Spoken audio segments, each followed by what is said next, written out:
சுச்சக்கர வரதாச்சாரியம் சுத்த சத்வ குருத்தமம் ஸ்ரீநிதி ராகவம் வந்தே ஹ்யபார கருணாகரம் கவிதாஜித கல்லோலி கன்யகா காந்தவக்ஷசே கருணாதி குணாட்யாய கமலாநிதயே நமஹா.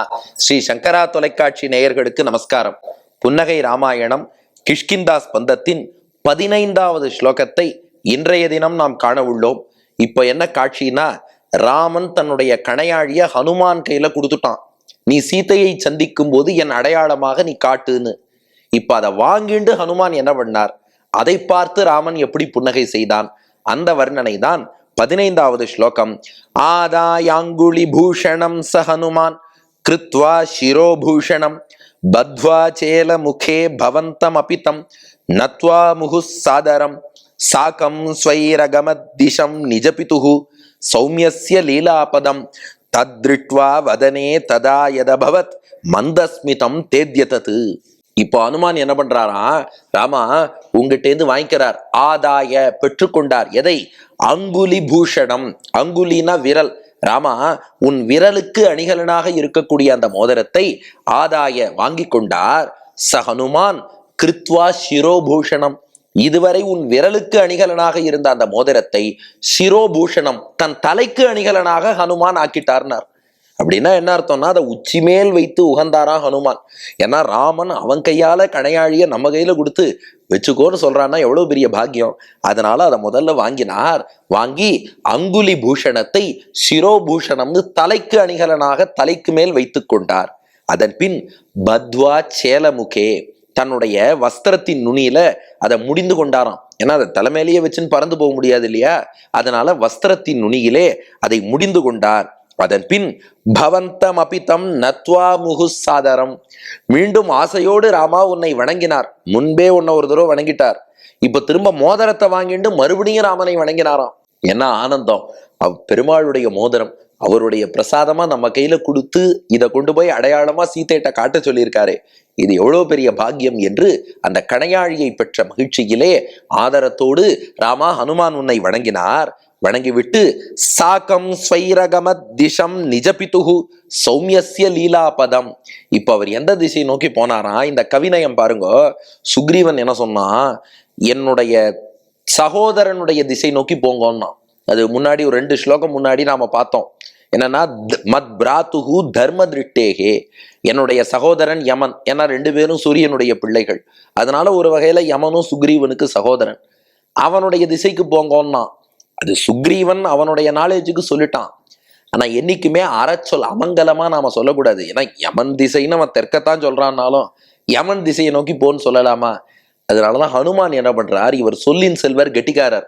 ராமன்ட்ட என்ன சொல்லிட்டு புறப்பட்டாராம், எங்க அப்பா எந்த திசையில் இனிய தென்றல் காற்றாக வீசி விளையாடுவாரோ அந்த திசை நோக்கி போறேன்னாராம். ஏன்னா வடக்கேந்து வரும் காற்றை வாடை காற்று என்பார்கள், தெற்கே இருந்து வரக்கூடிய காற்றை தென்றல் காற்று என்பார்கள். அந்த தென்றல் காற்றாக எங்க அப்பா வாயுதேவன் வீசுறாரே, வாயு பல திசையில கோடை காற்று, கொண்டல் காற்று, வாடை காற்று, தென்றல் காற்றுன்னு இருந்தாலும் இந்த தென்றல் என்பதுதான் ரொம்ப இனிமையான காற்று.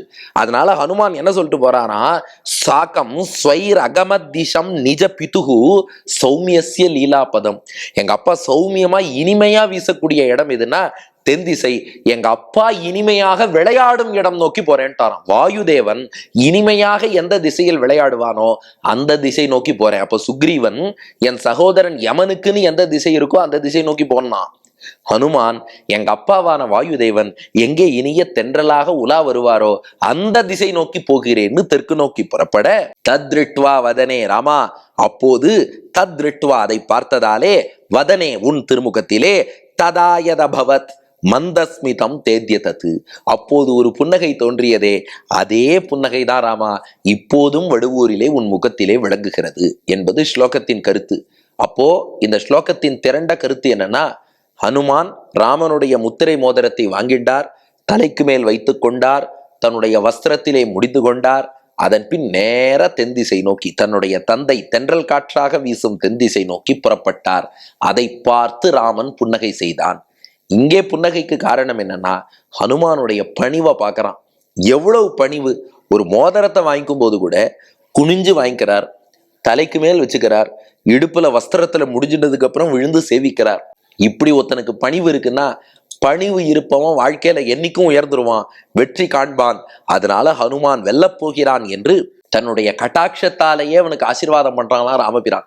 அப்படி ஆசீர்வாதம் பண்ணியபடியே ராமன் பூத்த புன்னகை, நிச்சயம் நீ வெற்றியுடன் வருவாய் என்று ஹனுமானுடைய பணிவுக்கு பரிசாக ராமன் செய்யும் அனுக்கிரகம் அந்த புன்னகை. அடுத்து இந்த புன்னகை உணர்த்தும் செய்தி என்னன்னா, 2 விஷயம் இருக்கு. ஒன்று, வாழ்க்கையில பணிவு முக்கியம். 2, அறச்சொல், அமங்கல வார்த்தை இதெல்லாம் நாம பேசக்கூடாது, மங்களகரமாகத்தான் பேச வேண்டும். அதனாலதான் சில பேர் அந்த ஸ்லோகம் பார்த்ததுமே கேட்டிருப்பா, இது என்னது யமன் திசை நோக்கி போன்னு சொல்லி சுக்ரீவன் அனுப்புறானே, இவரும் உபன்யாசகர் சொல்றாரேன்னு. அப்படி இல்லை, நாம அங்க சொன்னோம்னா காரணம் இருக்கு. அதை அங்க சொன்னாதான் இங்க இதோட அருமை இப்ப பார்க்கும்போது தெரியும். அதனால ஹனுமான் எவ்வளவு அழகா பண்ணார் பாருங்க.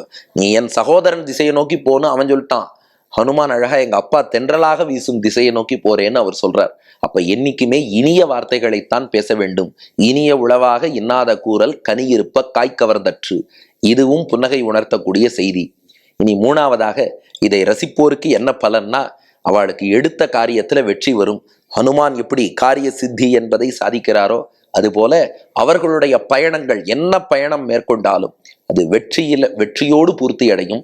அதனால வாங்கோ ஸ்லோகத்தை சேவிப்போம். ஆதாயாங்குலி பூஷணம் ச ஹனுமான் கிருத்வா சிரோபூஷணம் பத்வா சேல முகே பவந்தம் அபிதம் நத்வா முகுசாதரம் சாக்கம் ஸ்வைரகமத் திசம் நிஜபிதுகு சௌமியஸ்ய லீலாபதம் தத்ருட்வா வதனே ததாயதபவத் மந்தஸ்மிதம் தேத்யதத் என்று சொல்லுவோம்.